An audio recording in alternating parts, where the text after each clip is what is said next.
Okay, so hi everyone. This is a tutorial for you I'm making about why and how you should insert effects in your Reaper session, or how Reaper calls it FX. This method is not just a Reaper thing, but it is a general method with the use of DAWs and plugins or effects, which are two words that you can use interchangeably. So let's get started. There are basically three types of inserting effects into your session. The first type is the one that we have already learned, but I will repeat it here. The first type is when you want to change a specific item from its original state into a new state. Maybe you want it to sound in a different pitch or with some filtering or reverb or anything that you want to apply on it. This is really a local adjustment, and it is not going to affect the other items on the same track or anywhere else. So let's take a look here at the example of this Reaper session. I took a snap from Jessica's cymbal recording. This track is in its default position without any different routing or anything that is applied to it. Completely empty, completely default. Let's call it cymbal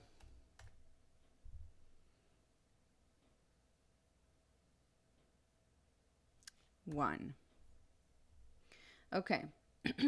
Here I have a little bit of the raw material that I imported here, and then I decided to take one specific cymbal attack, which we can hear here. This is really the original sound as it was inserted.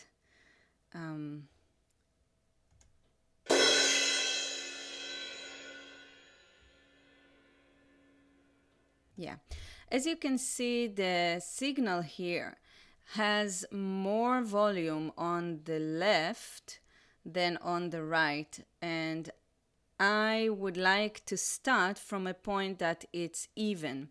So what I do here, I copied it in order to show you.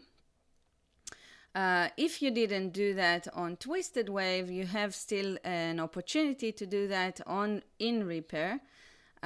What we are going to do is to turn this stereo channel into a mono. And what we are going to do is to highlight this, go to item, and then say item settings. And here you can find take channel mode mono down mix. And I click on that, and here it down mixed it. Now, as it down mixes into mono, normally the combination of the two channels will be less than 0 dB.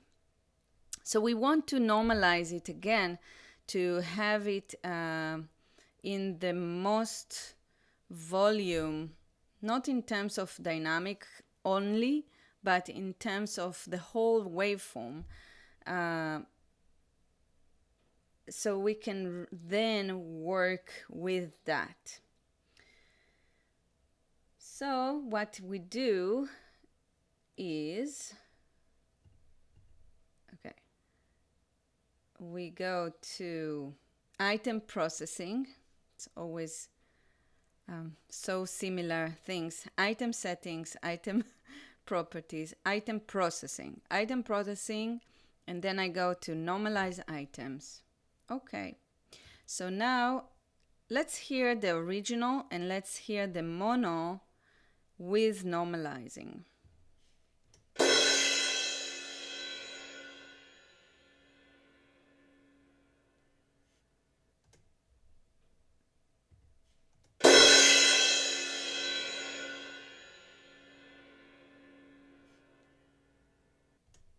Okay. Now, this is basically the same thing.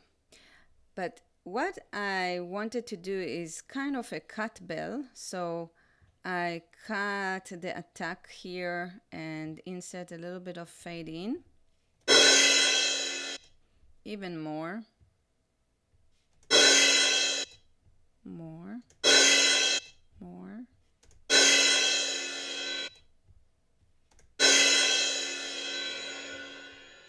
Okay, and normally it would be also very beneficial to change the envelope a little bit. So you step by step just take it away from being a symbol in order to just capture the resonance of the symbol and change the waveform in a way that the volume comes in and out, maybe not in a very natural way, but you can adjust it to be also organic in the non-natural way. So that's what I did here. I took the pre-effects volume and changed the envelope from being just like this into being like this.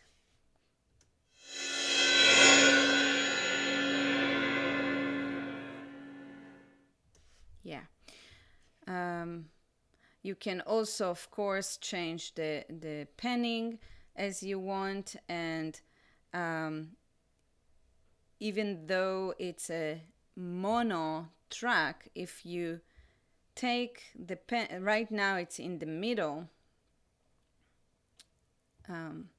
of the track, and if I go up and down, it will move from the left to the right.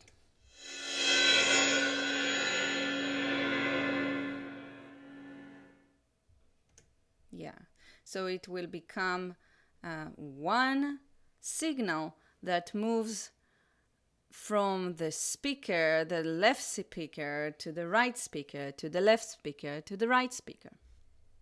Okay, now our point here is to also insert effects. So what I do is to, actually I will do it on the previous one here. I double click on the item and then I look at my properties here. I can of course change anything I want in terms of volume, let's say, if I want to actually take it down or up, but probably at this point you don't really want to mess with that. What you can do is change rate, maybe change pitch in semitones if you want. But the main thing we are looking at right now is this button, Take FX. So I press this button and then a window, our FX window comes in. Make sure always to start with all plugins highlighted so you don't miss anything that you could apply.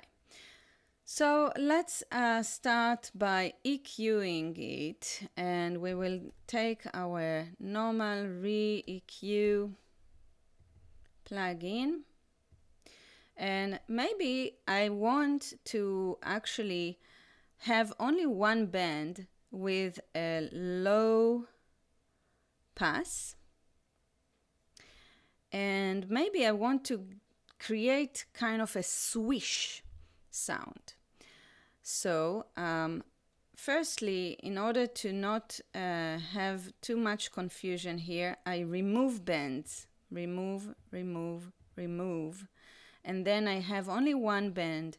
I apply on it low pass filter, and I loop my session here, my clip, and I start to listen to it. What happens when I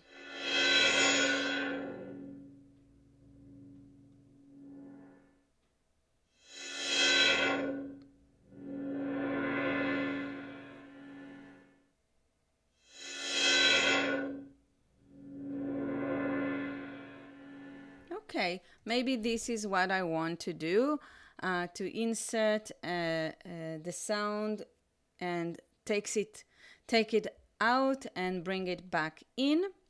So what I do is to go to my tree. No, sorry.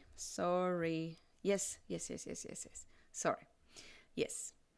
In the track main menu, I go to trim and I tell it to use the touch setting. So now every time I will touch any slider within my plugin, it will change it for the next time we play the sound. So let's try it.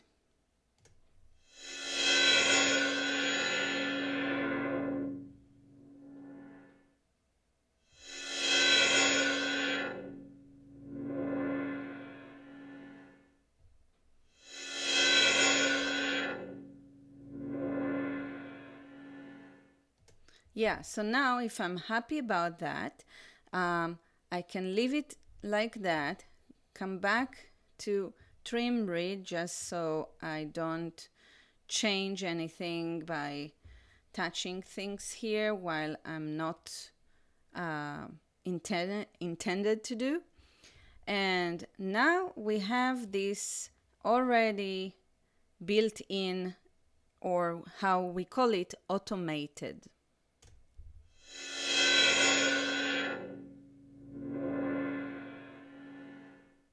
Okay, here you can see I created a very similar idea in advance. Here I created a chain of two different effects that come one after the other. So on top of the EQ that I also automated as a swish, a little bit different swish, and then I put some reverb on top of it. I didn't put a lot of the dry slider, and remember, dry slider means to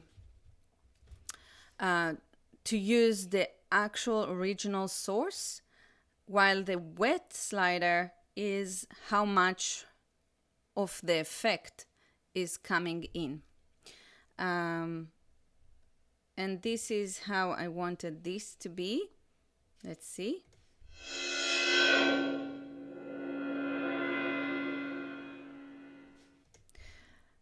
This effect a little bit clips when it comes in, but it doesn't cause the entire track to clip. So it's more or less fine. One more thing I would like to show you here is that the order of the effects matter.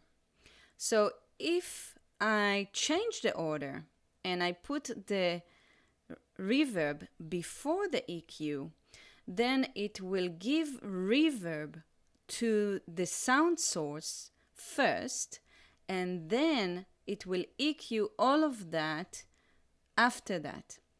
If I do it in the way before, it first EQ the whole sound and then give reverb to everything. Let's hear the different possibilities, or the different sound results of that. So now the reverb is first, the EQ is second.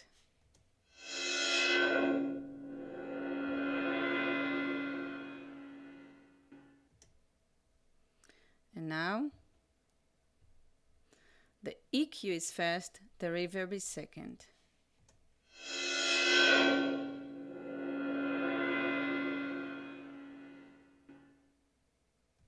Basically, if you want more reverb to appear more often or in the entire time, then you do it this way. Okay.